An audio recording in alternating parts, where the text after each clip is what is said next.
Hello বন্ধুরা, আসসালামু আলাইকুম। চলে আসলাম নতুন একটা রেসিপি নিয়ে শিবলু কিচেন থেকে। সেটা হলো আমাদেরই গোরাই নদীর কাসকি মাছ। ঢাকা শহরে কাসকি, আমাদের গ্রামে বলে শগুন ফৌর মাছ। যাই হোক, সেটাই আমি রান্না করব। আমি একটা বড় আলু কুচিয়ে নিয়েছি, কিছু পরিমাণ কাঁচামরিচ ও পেঁয়াজ কুচি, বেশি করে পেঁয়াজ দিয়ে নিয়েছি। দিয়ে আসলে মাছ যেহেতু গুঁড়া, সেহেতু আমি কাঁচা বাগার দিয়ে সুন্দর মতো বসাবো। দিয়ে দিয়েছি লবণ ও হলুদ গুঁড়ি দিয়ে আজকের মাছটা সুন্দর মতো মেখিয়ে আজকে বসানো হবে, দেখাচ্ছি। দিয়ে দিয়েছি কিছু পরিমাণ তেল। তেল দিয়ে আমি পেঁয়াজগুলো সুন্দর মতো আগে মেখে নেব, কষিয়ে নেব, যাতে পেঁয়াজগুলো শক্ত না থাকে। আমি দেখেন সুন্দর মতো পেঁয়াজগুলো কিন্তু মাখাই নিচ্ছি। আসলে রান্না করতে তো সব রকমের রান্নাই করার দরকার। দেখেন সুন্দর মতো কিন্তু মাখিয়ে নিয়েছি। এখন আমি মাছগুলো আর কি দিব। দেখেন মাছগুলো কিন্তু আমার ধোয়া রয়েছে। এখন যেটুকু দিলাম সেটুকুলো জিরা বাটা। দেখেন এটা হলো আমাদের গোরাই নদীর কাসকি মাছ। আসলে মাছগুলো যে খাইতে যে টেস্ট বলার মতো না। যে গোরাই নদীর মাছ খেয়েছে সেই বলতে পারে। এটা হলো ঢাকা শহরে বলে কাসকি, আমরা বলি শগুন ফৈর মাছ।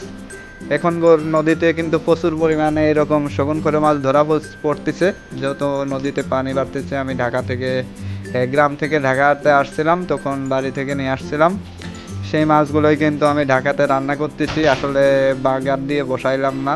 দেখেন সুন্দর মতো কাঁচা মাখিয়ে বসিয়ে নিয়েছি। খাইতে কিন্তু সে একটা টেস্ট। আসলে যে এরকম খেয়েছে সেই বলতে পারবে আসলে এরকম চচ্চড়ি খেতেই মনে চায় গুড়া মাছের। এর সাথে দিয়ে দিয়েছি সুন্দর মতো একটা আলু কুচি, সেটা তো আগেই বললাম। এখন আমি সুন্দর মতো ঢাকনা দিয়ে একটু ঢেকে দেব। দেওয়ার পরে কিছু সময় জল হওয়ার পরে আস্তে আস্তে কিন্তু এখন মাছে কিন্তু মাঝের সাথে একটা নাড়া দিয়ে দিলেই হবে, তাছাড়া আর কোনো কাজ নাই। যেহেতু আমি একবারেই সব কিছু দিয়ে মাছটা মেখিয়ে সুন্দর মতো বসিয়ে দিয়েছি।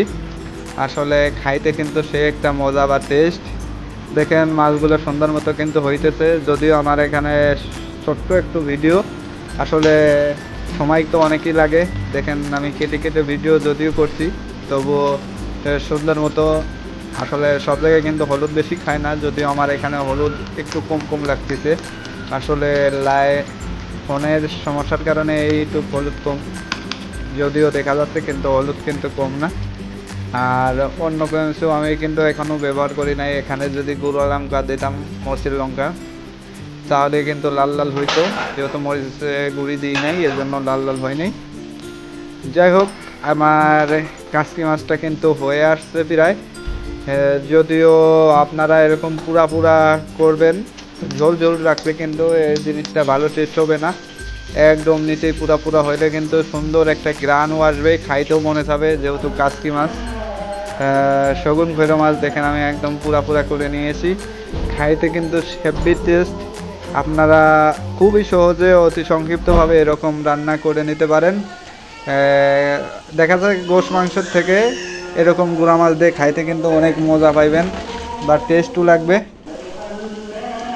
অল্প সময়ের মধ্যে আপনারা এরকম রান্নাটা তৈরি করে ফেলতে পারবেন। সবাই ভালো থাকবেন। যে যেখান থেকে আমার ভিডিওটি দেখছেন, আমার ইউটিউব চ্যানেল ফলো করে দিবেন। সবাই ভালো থাকবেন। আল্লাহ হাফেজ। আমার ইউটিউব চ্যানেল আছে, ফেসবুক আছে, টিকটক আছে। সবাই ভালো থাকবেন, সবাই ফলো দিবেন, আমাকে পাশে থাকার সুযোগ করে দিবেন। বাই বাই, আল্লাহ হাফেজ। আপনারা সবাই ভালো থাকবেন।